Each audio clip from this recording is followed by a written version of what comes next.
Olá a todos, bem-vindos a mais um estudo do Evangelho segundo o Espiritismo, patrocinado, promovido pelo Grupo de Estudos Espíritas Isabel de Aragão. Hoje vamos iniciar mais um estudo, um novo capítulo, o capítulo 18º.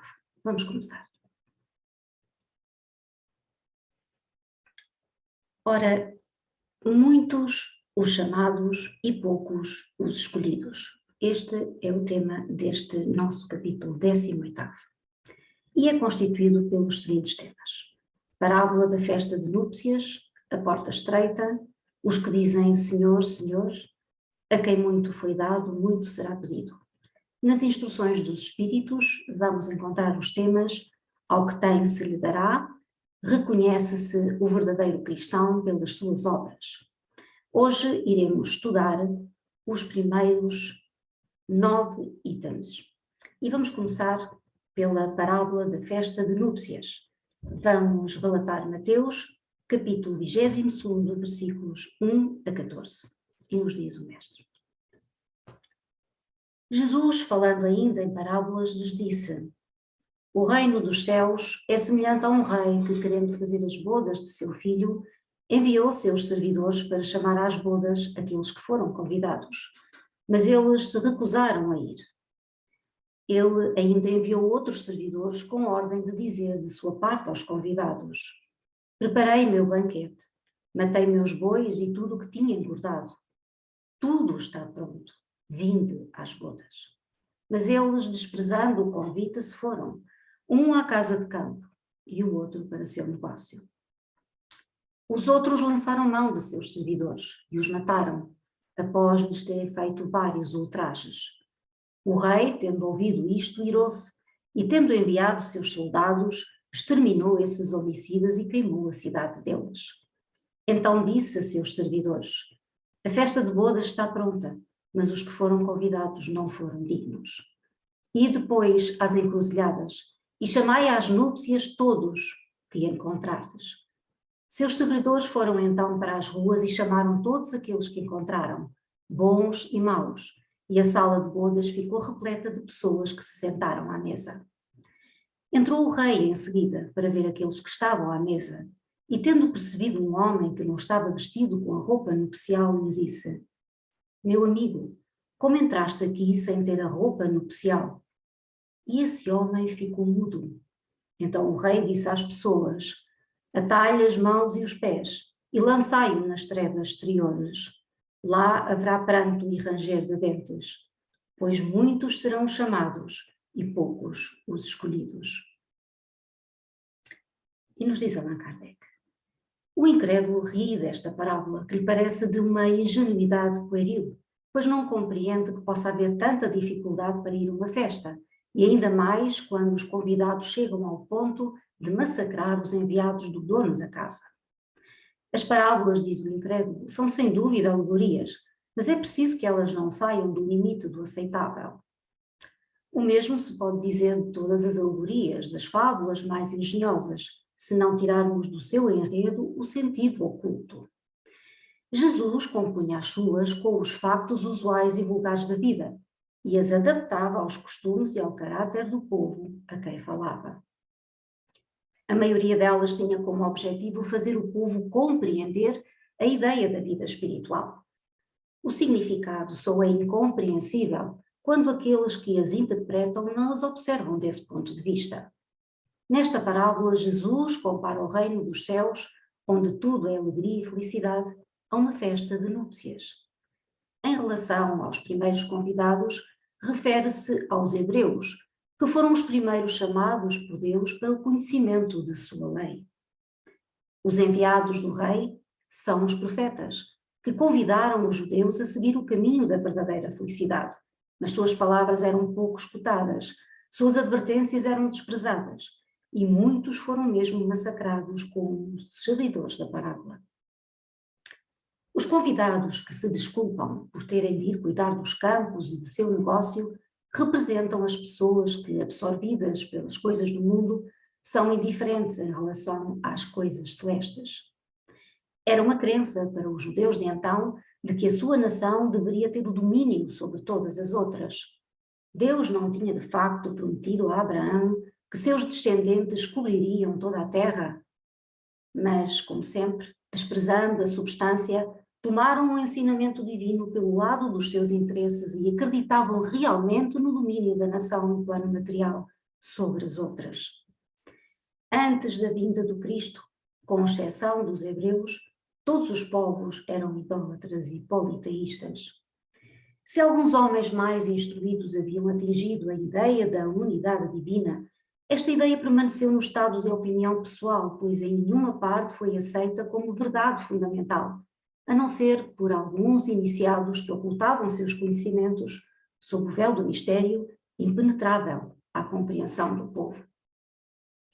Os hebreus foram os primeiros que praticaram publicamente o monoteísmo. Foi a eles que Deus transmitiu sua lei, inicialmente por Moisés, depois por Jesus. E foi desse pequeno foco que partiu a luz, que deveria expandir-se pelo mundo inteiro, triunfar sobre o paganismo e dar a Abraão uma posteridade espiritual tão numerosa quanto as estrelas do firmamento. Mas os judeus, embora rejeitassem completamente a idolatria, haviam negligenciado a lei moral, para se dedicar à prática mais fácil do culto exterior. O mal atingira o seu ponto mais extremo. A nação, dominada pelos romanos, estava desfigurada pelas lutas políticas, dividida pelas seitas. A incredulidade havia penetrado até mesmo no templo. Foi então que apareceu Jesus, enviado para chamá-los à observância da lei e abrir-lhes os novos horizontes da vida futura.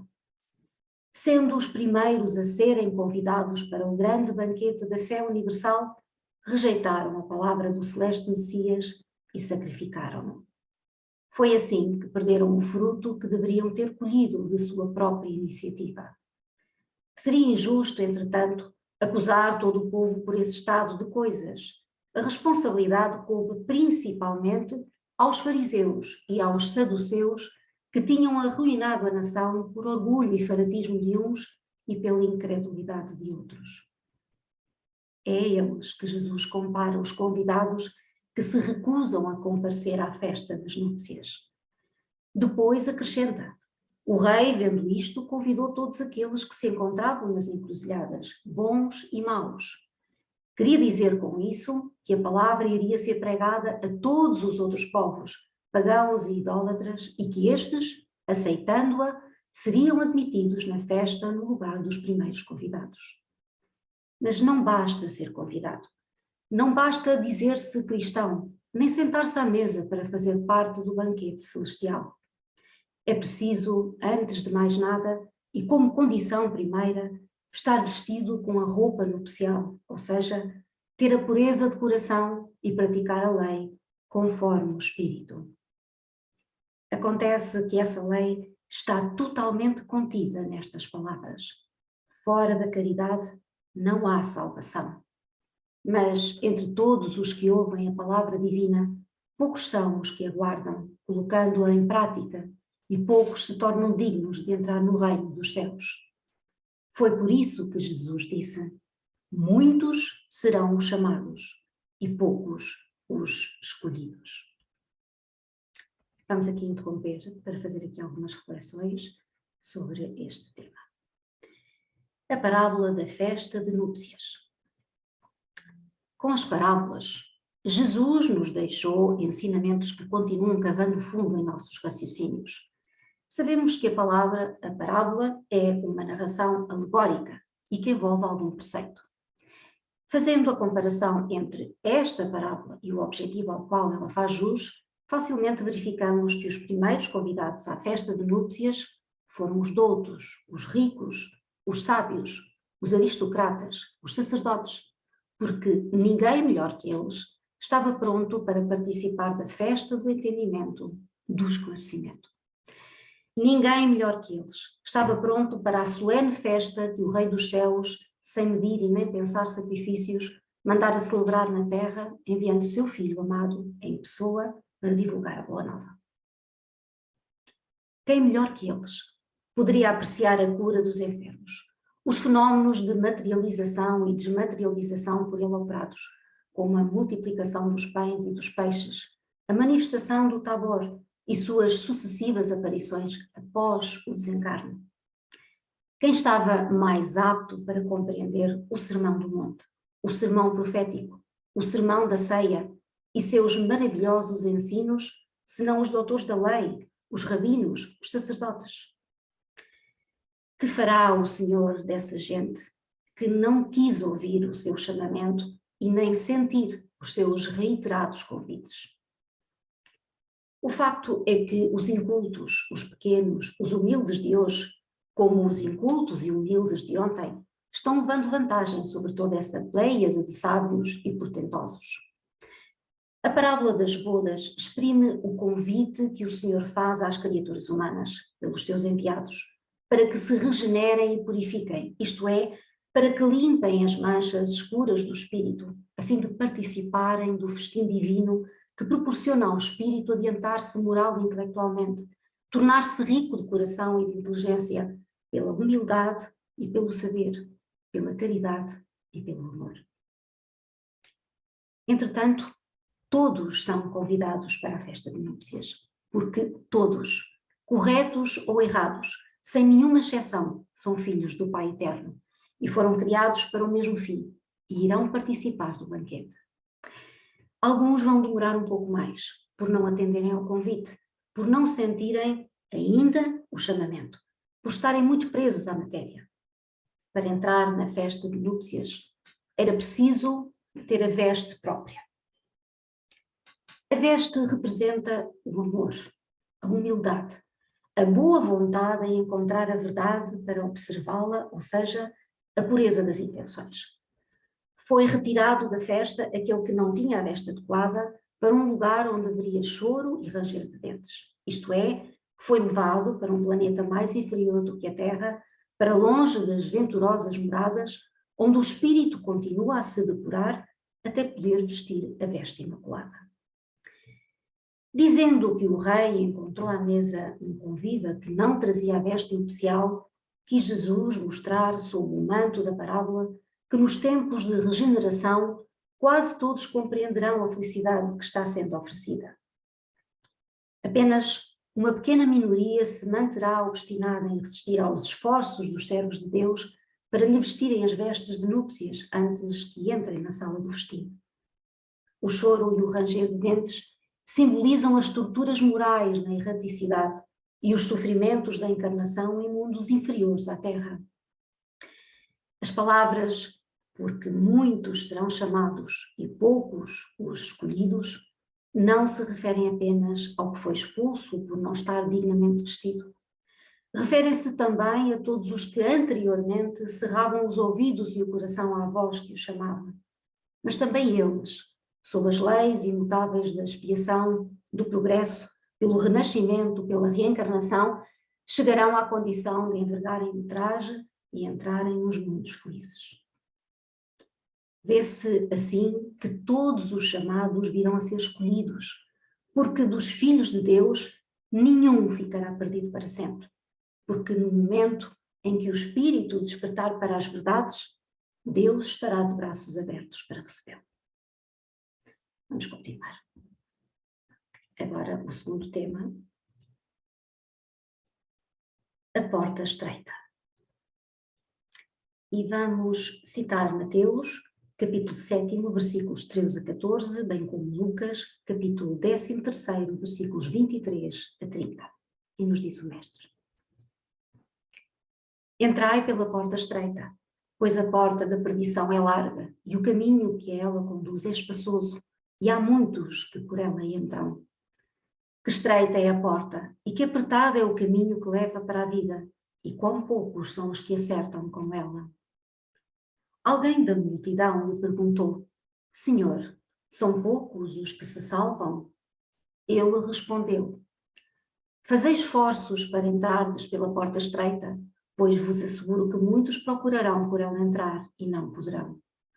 E quando o pai de família tiver entrado e tiver fechado a porta, e que, estando do lado de fora, começardes a bater à porta dizendo: Senhor, abre-nos, ele vos responderá dizendo: Não sei de onde sois.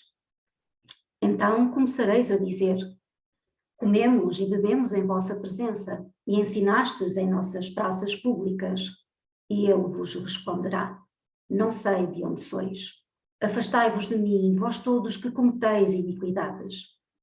E então haverá choro e ranger de dentes, quando virdes que Abraão, Isaac, Jacó e todos os profetas estarão no reino de Deus, e que vós outros ficareis excluídos. E virão do Oriente e do Ocidente, do setentrião e do meio-dia, muitos que terão lugar na festa do reino de Deus. Então, aqueles que forem os últimos serão os primeiros, e os que forem os primeiros serão os últimos. Allan Kardec nos elucida. Larga é a porta da perdição, porque as más paixões são numerosas e o caminho do mal é frequentado pela maioria. A da salvação é estreita, pois o homem que quer transpô-la deve fazer grandes esforços para vencer suas más tendências, e poucos se submetem a isso. É o complemento do ensinamento moral. Muitos são os chamados e poucos os escolhidos. Esse é o estado atual da humanidade terrena, pois sendo a Terra um mundo de expiação, nela o mal predomina. Mas quando se transformar, o caminho do bem será o mais frequentado. Este ensinamento deve ser entendido na sua verdadeira significação e não no sentido que as palavras expressam. Se fosse esse o estado normal da humanidade, Deus teria voluntariamente condenado à perdição a imensa maioria de suas criaturas. Suposição inadmissível, desde que se reconheça que Deus é todo justiça e bondade. Mas de quais faltas esta humanidade será culpada para merecer uma sorte tão triste no presente e no futuro, se estivesse na sua totalidade relegada à terra e se a alma não tivesse tido outras existências? Porque tantos entraves no caminho, porque essa porta tão estreita para ser transposta por poucos, se a sorte da alma está definitivamente fixada após a morte? É assim que, com a ideia de uma única vida, o homem está sempre em contradição consigo mesmo e com a justiça de Deus. Com a vivência anterior da alma e a pluralidade dos mundos, o horizonte se alarga. A luz ilumina os pontos menos esclarecidos da fé. O presente e o futuro tornam-se solidários com o passado. E então, só assim se pode compreender toda a grandeza, toda a verdade e toda a sabedoria dos ensinamentos morais do Cristo.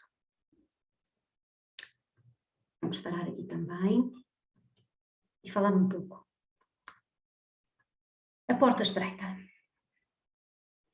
Jesus nos convida a procurar a porta estreita. Mas qual a diferença entre a porta estreita ou a porta larga? Aquilo que está em causa será a simples passagem por uma porta? Será que o problema se resolve num acontecimento ocasional em que, em determinado momento da nossa vida, quando precisarmos passar por uma porta, seja ela estreita ou larga? Claro que não. A questão não se soluciona num momento específico, mas antes exige uma busca constante de melhor fazer. A porta estreita diz respeito a todo o esforço que devemos despender para nos melhorarmos.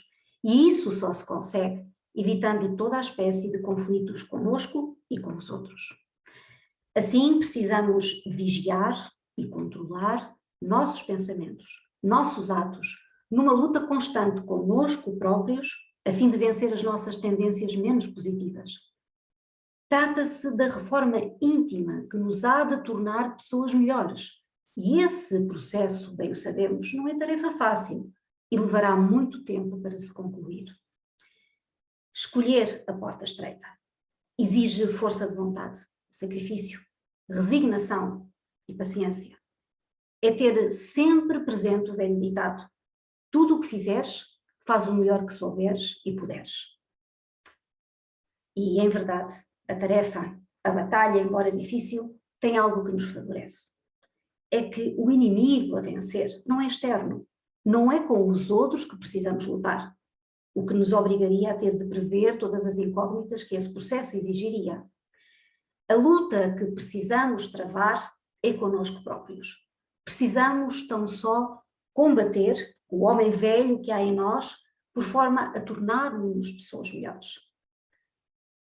E ser espírita nos ajudará muito nesse processo, dado que o conhecimento que o espiritismo nos proporciona nos leva a refletir que chegou o momento de fazermos as escolhas mais acertadas para o nosso próprio benefício. Ser espírita não nos transforma em pessoas superiores, mas nos leva a compreender que só no Evangelho de Jesus encontramos as soluções adequadas para construir a nossa felicidade. Jesus nos alerta para a necessidade de nos desviarmos da porta larga. Por sua vez, o Espiritismo, esse maravilhoso Consolador que na altura própria nos enviou, nos esclarece que, sendo a Terra um mundo de expiação e provas, nela abundam os chamamentos tentadores que nos poderão fazer resvalar para as más paixões que nos escravizarão. Descer sempre foi mais fácil do que subir. O problema é que sempre que se desce, depois tem de que se vencer a ladeira e voltar a subi-la. E quanto mais fundo descermos, maior e mais dolorosa será a subida. Precisamos aproveitar esta oportunidade reencarnatória, dado que muitos dos que agora aqui se encontram provavelmente não terão novas oportunidades reencarnatórias a curto prazo. Precisamos evitar a todo custo resvalar para a porta das tentações que nos fascinam. Muitos serão chamados, mas poucos os escolhidos. E isto apenas porque não nos esforçamos o suficiente para vencer as nossas más tendências, as paixões que nos escravizam. Nos ensinamentos de Jesus sempre está subjacente a necessidade de educação do nosso caráter, condição indispensável para atingirmos a felicidade. Vamos para o tema seguinte, intitulado Os que dizem Senhor, Senhor. E relato de Mateus, capítulo 7, versículos 21 a 23 e 24 a 27 e capítulo 5, versículo 19. Lucas, capítulo 6, versículos 46 a 49. Nem todo o que me diz Senhor, Senhor, entrará no reino dos céus, mas apenas entrará aquele que faz a vontade de meu Pai que está nos céus. Muitos me dirão, Senhor, Senhor, não profetizámos em vosso nome, não expulsámos os demónios em vosso nome, e não fizemos diversos milagres em vosso nome? E então lhes direi em voz alta, apartai-vos de mim, os que obrais a iniquidade. Todo aquele que ouvir estas palavras que eu digo e as praticar, será comparado a um homem sábio que construiu sua casa sobre a rocha. E quando a chuva caiu, e os rios transbordaram, e os ventos sopraram e se abateram sobre esta casa, ela não caiu, pois foi fundada sobre a rocha. Mas todo aquele que ouve estas palavras que eu digo e não as pratica, será como o homem insensato que construiu sua casa sobre a areia. E quando a chuva veio, os rios transbordaram, e os ventos sopraram e se abateram sobre essa casa, ela então desmoronou, e foi grande a sua ruína. Aquele, pois, que violar um desses menores mandamentos e que ensinar aos homens a violá-los, será tido como o último no reino dos céus. Porém, aquele que os cumprir e ensinar, será grande no reino dos céus. E nos diz Allan Kardec, todos aqueles que reconhecem a missão de Jesus dizem, Senhor, Senhor. Mas de que serve chamá-lo de mestre ou Senhor, se seus ensinamentos não são seguidos? São cristãos aqueles que o honram por seus atos exteriores de devoção e o sacrificam ao mesmo tempo no altar do orgulho, do egoísmo, da ambição e de todas as paixões? São seus discípulos aqueles que passam dias orando e não são nem melhores, nem mais caridosos, nem mais indulgentes para com os seus semelhantes? Não, porque, à semelhança dos fariseus, têm a prece nos lábios e não no coração. Com a forma cerimonial podem impor-se aos homens, mas não a Deus. É em vão que dirão a Jesus, Senhor, profetizamos, ou seja, ensinamos em vosso nome, Expulsamos os demónios em vosso nome, bebemos e comemos convosco. Ele responderá: não sei quem sois. Afastai-vos de mim, vós que cometeis iniquidades, vós que desmentis as vossas palavras com as vossas ações, que caluniais vosso próximo, que espoliais as viúvas e cometeis adultério. Afastai-vos de mim, vós cujo coração destila ódio e fel, vós que derramais o sangue de vossos irmãos em meu nome, que fazeis correr as lágrimas ao invés de secá-las. Para vós haverá choro e ranger de dentes, pois o reino de Deus é para aqueles que são dóceis, humildes e caridosos. Não espereis dobrar a justiça do Senhor pela multiplicidade de vossas palavras e de vossas genuflexões. O único caminho que está aberto para vós, para encontrar a graça perante Ele, é a prática sincera da lei do amor e da caridade. As palavras de Jesus são eternas, pois são a verdade.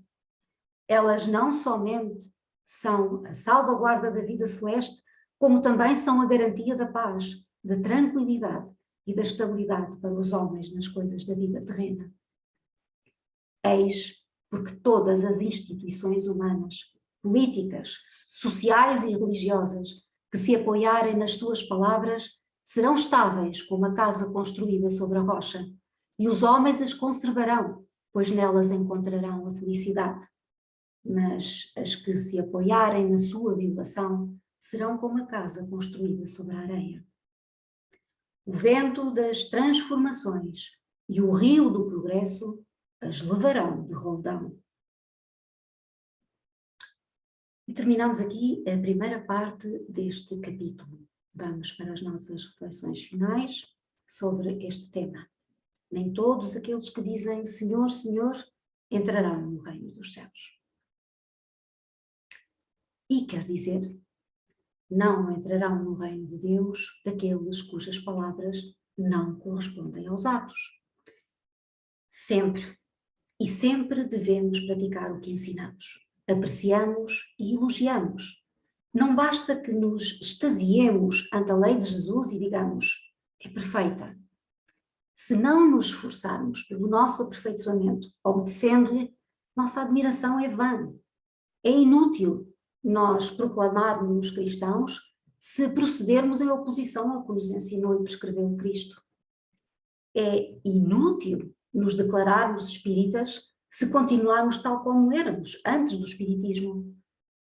E é inútil que nos afirmemos médiuns e usemos as faculdades mediúnicas que possuamos se não pusermos em prática os ensinamentos que temos recebido, se não nos utilizarmos dessas faculdades com consciência do nosso dever cristão, com o propósito de servir à causa da verdade, que é a causa de Deus, e de concorrer para a melhoria dos nossos irmãos, dando-lhes testemunho dos sérios e constantes esforços que empregamos para progredir. Para os espíritas, a prática da doutrina que professam é tudo, porque muito lhes será pedido, visto que muito lhes está sendo dado. Assim, devemos preparar-nos, todos que nos dizemos espíritas, para prestar contas exatas do que nos foi confiado. Não basta dizer que certa moral é sublime sem colocá-la em prática. Não basta ser cristão ou cristão espírita se não praticarmos a moral ensinada. Para entrar no reino de Deus é preciso que sejamos filhos do coração e não de lábios somente. É preciso que obedeçamos com submissão, zelo e confiança as instruções dos Espíritos que nos são enviados de acordo com os ensinamentos de Jesus para nos conduzir à verdade. Digamos, Senhor, Senhor, mas digamos de coração e que correspondam os nossos atos às palavras e então o reino de Deus nos pertencerá. Perseveremos no caminho que trilhamos, tenhamos confiança e fé, mas séria, e o Senhor estenderá suas mãos sobre nós para afastar os obstáculos que tentam nos deter. Na questão 904 do Livro dos Espíritos, um benfeitor espiritual disse: o exemplo é o adubo da palavra. Jesus sempre exemplificou o que professava. É que há uma grande diferença entre professar e praticar, pois nem todo aquele que professa, pratica. A crença em Deus não nos transforma em teólogos, nem somos cristãos porque aprendemos o cristianismo. Só a prática dos ensinos cristãos poderá endossar o nosso potencial religioso. Muitos professam uma doutrina, mas não a praticam, levando a vida como se tais ensinamentos fossem meras utopias inaplicáveis ao cotidiano. Muitos dos que professam o cristianismo são os mesmos que acendiam as fogueiras inquisitoriais e fomentavam as guerras santas. Reconhecer publicamente, reconhecer, adotar, abraçar, enfim, professar uma doutrina é fácil. Difícil é praticá-la em espírito e verdade. Somos espíritas porque temos certeza da existência de Deus. A imortalidade do espírito para nós não padece dúvidas e não temos razões para não acreditar na pluralidade dos orbes, na comunicabilidade dos espíritos, e a reencarnação é ponto pacífico. Entretanto, o que realmente poderá aferir a nossa condição de espíritas cristãos, verdadeiros espíritas, é a prática da verdadeira caridade, apregoada e exemplificada por Jesus até ao seu desencarne. Concomitantemente, o sucesso nas provações terrenas são purificações necessárias ao nosso melhoramento. E o Espiritismo nos beneficia grandemente para que possamos ascender mais facilmente aos páramos da luz, localizados no mundo maior, real, indestrutível. Quando a doutrina espírita deixar de ser apenas um feixe de enunciados professados e passar a ser um conjunto de ensinamentos praticados, aí sim, poderemos de cabeça erguida e sem receio nos intitularmos espíritas cristãos ou espíritas verdadeiros, conforme a classificação de Allan Kardec. Aí, o discurso terá passado para o curso normal da vida e não mais apenas professaremos, mas praticaremos. A síntese religiosa do Espiritismo é o conhecimento da realidade espiritual, a adquisição e prática das virtudes evangélicas. As verdades fundamentais da verdadeira religião estão contidas nos ensinos de Jesus, redivivos pelo Espiritismo. A observância dos preceitos evangélicos na interpretação nova é, para os espíritas sinceros, a verdadeira, a vivência da religião. O espírita atento e estudioso sabe que toda a codificação reafirma a doutrina de Jesus Cristo, constante dos Evangelhos. E Allan Kardec, em diversas passagens, confirmou essa verdade. Os espíritos não ensinam qualquer moral nova superior ao que disse Jesus. A moral dos espíritos é a do Evangelho. Por isso, o trabalhador sincero do espiritismo deve traçar sua própria trajetória no sentido correto, sem se preocupar em demasia com as dificuldades do caminho e com as provocações que são convites ao desvio da rota. Para isso, a própria doutrina espírita nos esclarece para a vigilância constante. Porque sempre há o perigo da tentação, da discussão desnecessária, do revide, da polémica louca, dos descomprometidos com a doutrina e o Evangelho do Mestre. Jesus veio mostrar aos seres humanos o caminho verdadeiro do certo e do bem. Deus o enviou para ser lembrada a sua lei, que estava esquecida. E hoje Deus envia os espíritos corretos a fim de lembrar novamente aos seres humanos e com precisão o esquecimento do Evangelho, em tudo sacrificado pelo orgulho e pela cobiça. A responsabilidade do espírito é imensa, porque não é somente agora e nesta vida, pois muitos de nós iremos voltar para continuar a luta, que não tem prazo para terminar. O prazo corresponderá ao tempo que for necessário para a reforma íntima de cada um de todos.